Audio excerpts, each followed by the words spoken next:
Hello everybody, just having a look at the injury list for the Bombers ahead of the match against Port Adelaide. There's a 5-day turnaround this week, of course, 5 days for both teams, playing on the Saturday and then into the Thursday night.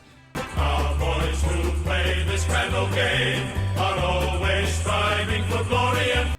Club broke the news yesterday that Elijah Sartis and Archie Perkins both will not be playing against Port Adelaide. Sartis broke his hand, or his metacarpal. He did that during the pre-game warm-up, would you believe, against the Adelaide Crows.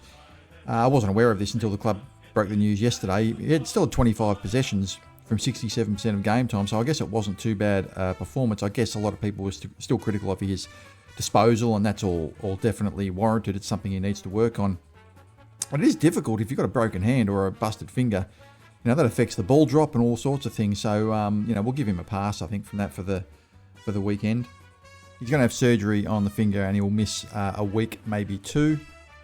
Perkins has a minor quad issue and he's going to miss a week. It might be a 1 to 2 week injury for either or both of these players. But the thing is, we've got a bye the following week in preparation for gather round the week after. So that'll give a chance for both those players to be available for the match against Melbourne. So look, if you're going to do a 1 week or 1 or 2 week injury, it's probably a good time to do it when you've got the bye coming up. That's probably the only good news about that. Just having a look at some of the other injuries we have. Nick Cox is still to be confirmed with a concussion. This is something that they want to get right. You don't want to muck around with the head. He's had issues with concussion before. So look, we're not quite sure how long that will be, but really you just want to make 100% that he's going to get that right. You don't want to be mucking around with the brain. So we'll see how that goes for Nick Cox. Alwyn Davies just about right to come back after a meniscus. Matt Guelphy is still a couple of months away. Kyle Langford, as we know, still with that hamstring, pretty serious hamstring. He'll still miss another 4 to 5 weeks. Laverty and Parrish, I've heard, are pretty right to go. I know Laverty was in full training during the week. So with the bye coming up, Parrish might be ready to resume via the reserves in a couple of weeks, which should be good for him. Ridley hopefully will be available for selection this week. Setterfield's got a groin injury and he'll just be a test. And of course, Peter Wright will be out for another month or so. Porter got a few injuries as well. Of course, their best players out. Zach Butters this week. Ryan Burton's got a week, still away. Todd Marshall's going to miss the season. Zerk Thatcher's going to miss a couple of months. So look, it's not really an excuse. We've got it's going to be a tough game for both sides. I'd expect an improved performance. I think everybody's hoping for that.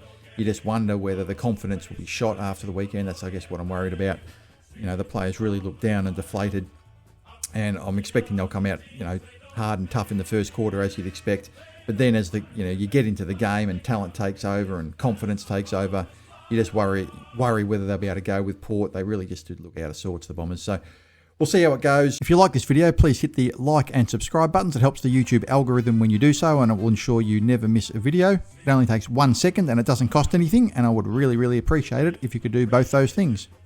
In other interesting news, well, it's not really news, but just for those that have been paying attention to the ladder and the drafting order, you might be aware that we have Melbourne's number 1 draft pick, which was acquired through all the to's and fro's of the trading process. Melbourne, of course, are sitting 4th last at the moment. So as the ladder stands, we actually have picks 3 and 4.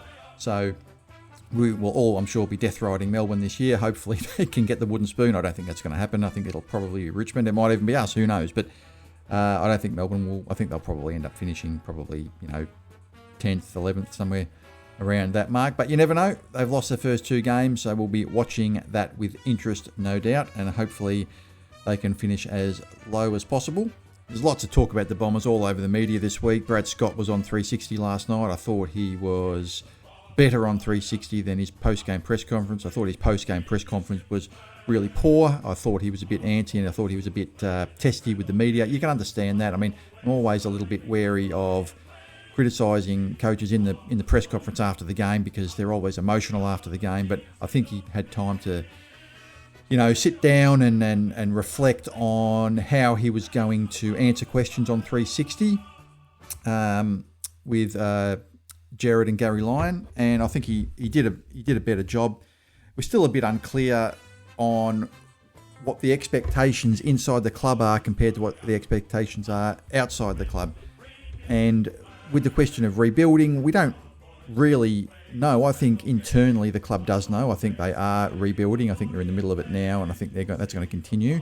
But they just don't really want to say it to the supporters. I think that they're afraid of some sort of backlash. Everyone's been impatient. I think they should just be honest and just say it. Tell the truth. That's all. Just tell the truth. Right, I think we're probably a bit more understanding of that than what they might think. I think what we're all sick of is hanging around the middle of the ladder, right? And whilst we don't want to go down the bottom, and I think people all accept that we don't want to, I think people would actually accept it if they can see a bit of a plan going forward. A bit like, say, Richmond this year. I mean, if you were Richmond, and you had 7 picks in the top 20 and you finished last, yeah, okay, you wouldn't be happy that you finished last, but you'd be content that there's a plan and you're heading, you're heading in the right direction. 1 step back, 2 steps forward, sort of thing. So I think the club should just be honest with that. I mean, if they are going to rebuild, if they are going to make some tough decisions during the off season, and we have turned over 20 players over the last 2 years, so it's not as if we haven't started already.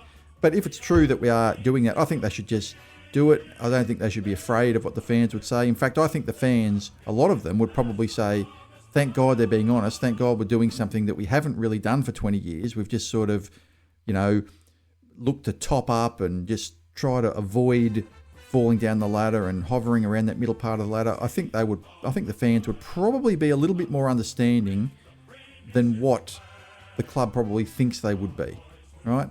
So at least, I don't know, do you guys agree? I think they probably would. I just think the club thinks that everybody's so impatient, and we all are impatient, but everyone thinks because they're so impatient that if you just use the phrase rebuilding, it's going to make things worse. But I think just not being honest would make things worse.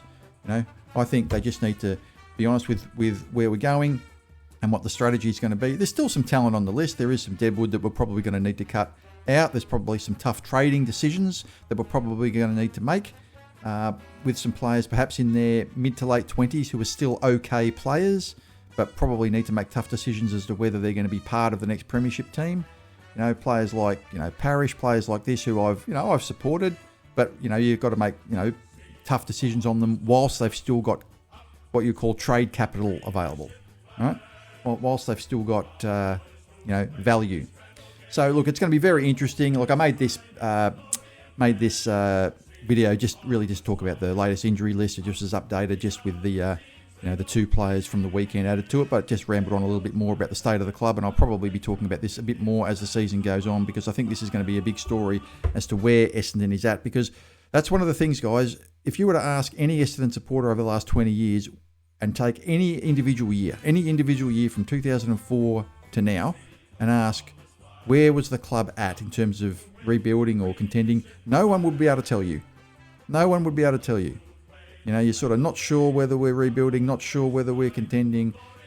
No one would be able to tell you. And I think, the club really, I think it would be better for everyone if at least we had some sort of idea where we were going. And I think we would be much more receptive of the club just being honest about that. Anyway, I'm going to leave it at that.